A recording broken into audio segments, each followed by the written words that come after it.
राजस्थान में सीएम भजनलाल शर्मा के मंत्रिमंडल का विस्तार हो गया है। मंत्रिमंडल में पहली बार और दूसरी बार चुने गए विधायकों को शामिल किया गया है। शनिवार 30 दिसंबर को जयपुर के राजभवन में एक समारोह के दौरान 22 बीजेपी विधायकों ने राजस्थान सरकार के मंत्री के रूप में शपथ ली। इस दौरान 12 ने कैबिनेट मंत्री, 5 ने राज्य मंत्री यानी कि स्वतंत्र प्रभार और 5 ने राज्य मंत्री के रूप में शपथ ली। समारोह के दौरान राज्यपाल कलराज मिश्र ने विधायकों को मंत्री पद की शपथ दिलाई। राजस्थान मंत्रिमंडल में किरोड़ी लाल मीणा, मदन दिलावर, राज्यवर्धन सिंह राठौर, गजेंद्र सिंह खीवंसर, बाबूलाल खराड़ी, जोगाराम पटेल, सुरेश सिंह रावत, अविनाश गहलोत, जोराराम कुमावत, हेमंत मीणा, कन्हैया लाल चौधरी और सुमित गोधरा को कैबिनेट का हिस्सा बनाया गया है। वहीं श्रीकरणपुर से बीजेपी प्रत्याशी रहे सुरेंद्र पाल टीटी विधायक बनने से पहले मंत्री बनाए गए हैं। आज शपथ ली है। आज धन्यवाद देता हूँ प्रधानमंत्री मोदी जी को, नड्डा जी को, अमित शाह जी को और सीएम साहब को धन्यवाद देता हूँ। इस जिम्मेदारी को पूरी तरह से निभाएंगे, राजस्थान की सेवा करेंगे। 100% एक एक पैसा विभाग का जनता की सेवा में लगेंगे। पत्र के ऊपर तुरंत काम करेंगे, उसको 100% पूरा करेंगे। अगले 100 दिन के जो लक्ष्य रखे गए उसको पूरा करेंगे।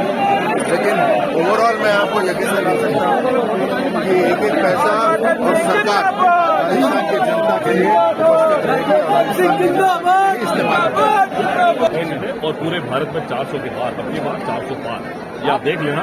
और मैं 4 महीने बाद जब आपसे मिलेंगे तब किसी जगह मिलेंगे, राजस्थान के किसी शहर में हम लोग मिलेंगे, तब ये तय होगा कि राजस्थान की जनता ने मैंडेट दिया है, भारतीय जनता ने मैंडेट दिया है। अब आप चिंता मत करिए, प्रधानमंत्री मोदी का सपना है 140 करोड़ लोगों के जीवन स्तर ऊपर उठाने का। उसमें कार्यकर्ता से लेकर आम जन जो है विश्वास के साथ लगा हुआ है। निश्चित ही सपने पूरे होंगे मोदी जी के, भारत के साथ बनेंगे। आप क्या कहना चाहेंगे आज के लिए? मैं तो माननीय मुख्यमंत्री जी का, प्रदेश संगठन का, राष्ट्रीय नेतृत्व का आभार व्यक्त करना चाहूंगा, जिन्होंने मेरे जैसे साधारण कार्यकर्ता पर मंत्री का बना करके राजस्थान की सरकार में मेरी भागीदारी सुनिश्चित की है।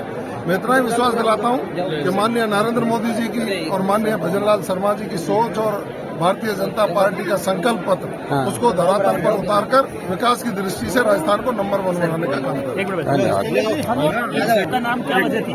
सबसे पहले श्रेणी में जो है वो आपका नाम आ रहा था कि कयास। अब देखिए, ये तो आप सब लोगों का प्यार है और जनता का प्यार है। आम जन भी ये कह रहा था जवाहर मैडम को मंत्री बनाना चाहिए, मीडिया पूरा कह रहा था जवाहर मैडम को मंत्री बनाना चाहिए।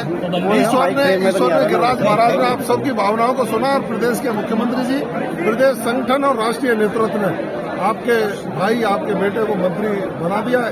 अब नेतृत्व में राजस्थान को विकास की दृष्टि से नंबर 1 बनाने का बने तो कांग्रेचुलेशन, उन सबको शुभकामनाएं।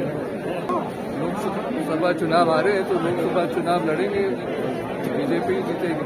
दलित, पिछड़े, युवा, महिला, बेरोजगार और जितने भी हमारे विद्यार्थी वर्ग हो, व्यापारी वर्ग हो, सबकी प्राथमिकताएं हैं। जाति, धर्म, पंथ, मजहब से ऊपर उठकर, राजनीति से ऊपर उठकर 8 करोड़ जनता के जन कल्याण की भावना हमारे मन में है और उनके जीवन स्तर को ऊपर उठाने का काम हम लोग करेंगे राजस्थान के अंदर। निश्चित ही जिस उम्मीद के साथ में राजस्थान की जनता ने जो बहुमत दिया, मैंडेट दिया है, उस पर खरा उतरेंगे, जन कल्याण के काम करेंगे, राम राज्य की स्थापना करेंगे। और जो कानून व्यवस्था में भारत के अंदर राजस्थान प्रथम पायदान पर था, अपराध के मामले में, लूट, चोरी, डकैती, हत्या के मामले में, महिला अपराध के मामले में, उस पर कंट्रोल करके राजस्थान को फिर से नए राजस्थान बनाएंगे, विकसित राजस्थान बनाएंगे। आपने अपराध की बात की और पेपर लीक की बात की। राजस्थान में भाजपा सरकार बनते ही कुछ ऐसी घटनाएं हुई जैसे पेपर लीक भी या अपराध वाली बात। कल परसों ही एक 12 में नाबालिग के साथ में अपराध हुआ है, किस तरह? देखिए, निश्चित रूप से इस प्रकार की घटनाएं चाहे किसी भी समाज में हो, किसी भी प्रदेश में हो, ये समाज के लिए अशोभनीय है, बहुत निंदनीय है, जिसकी जितनी निंदा की जाए कम है। निश्चित रूप से सरकार कोई भी हो, उस पर अंकुश लगाने की जवाबदारी हमारी होती है और निश्चित ही आने वाले समय में आप लोग देखिए, जब आज कैबिनेट का विस्तार हुआ है, कैबिनेट ने शपथ ली है, उसके बाद आप देखेंगे कि राजस्थान में कानून का राज चलेगा, कानून का इकबाल होगा और चाहे कानून व्यवस्था हो, चाहे दूसरे कोई भी काम आप देखेंगे, उसमें प्रमुखता के साथ में जनता के हित में हम लोग काम करेंगे। भजनलाल सरकार में आप नए युवा चेहरे हैं और कैबिनेट मंत्री बनाए, तो युवाओं के लिए, मान लो आपको मंत्री बने जाए तो युवाओं के लिए क्या विशेष प्राथमिकता रहेगी? देखिए, मैं युवा होने के नाते युवाओं के सम्मान के साथ में खड़े रहेंगे। जो मुख्य रूप से जो उनके बेरोजगारी है, जो ये पेपर लीक का है, इसके बारे में हम लोग काम करेंगे। जो मेहनत करने के बाद में उसको उसका उचित हक समय पर मिले, ये हमारी प्राथमिकता रहेगी। प्रदेश की जनता के लिए क्या आप नए युवा चेहरे क्या मैसेज? देखिए, मैं तो इतना ही कहूँगा कि आने वाले समय में 5 साल के लिए राजस्थान की सरकार जो है ये जन कल्याणकारी योजनाओं के लिए काम करेगी, राजस्थान की आम आवाम के लिए काम करेगी और सब मिलकर अच्छे से अच्छा काम करना का प्रयास करेगी ताकि राजस्थान भारत में नंबर 1 बने। अपराध के मामले में नहीं है, सुशासन के मामले में, कानून व्यवस्था के मामले में, रोजगार के मामले में और ये जो पानी की जो व्यवस्था है, बिजली की व्यवस्था, उन सबको ठीक करने का प्रयास करें। कुछ दिन बाद में अयोध्या में भगवान राम को स्थान मिलने वाला है, तो क्या कैसे? देखिए 22 जनवरी का ऐतिहासिक दिन है। ये भारत की जनता ने तय कर लिया था पहले ही कि नरेंद्र मोदी जी के नेतृत्व में जब भारत आगे बढ़ेगा तो भारत के अंदर राम मंदिर का निर्माण भी होगा और हमारे लिए सौभाग्य के दिन हमारी आंखों से हम लोग 22 जनवरी 2024 को राम मंदिर की प्रतिष्ठा का कार्यक्रम देखेंगे। मंदिर में दीप प्रज्वलन होगा, राम कथाएं होगी और पूजा पाठ होगा, सब तरीके से होगा। पूरा भारत एक धार्मिक रंग में रंगेगा। उसके लिए मैं सबसे आह्वान करता हूँ उस दिन को ऐतिहासिक बनाएं और भारत को एक सांस्कृतिक राजधानी पूरे विश्व के अंदर हम लोग कैसे बना सकते हैं, इस पर हम लोग आने वाले समय में काम करेंगे। सभी प्रकार के लोगों के प्रति संविधान और विधि के अनुसार न्याय करूंगा।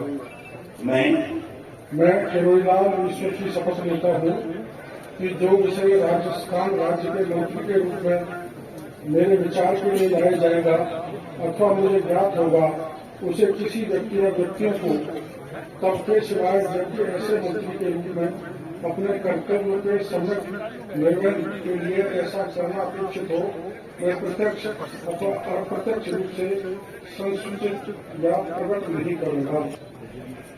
मैं वीरेंद्र सिंह ईश्वर की शपथ लेता हूँ कि मैं विधि द्वारा स्थापित भारत के संविधान के प्रति सच्ची श्रद्धा और निष्ठा रखूंगा।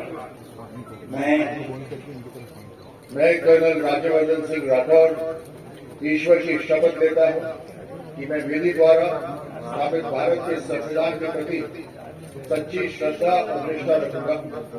मैं भारत की प्रभुता और अखंडता अक्षुण्ण रखूंगा।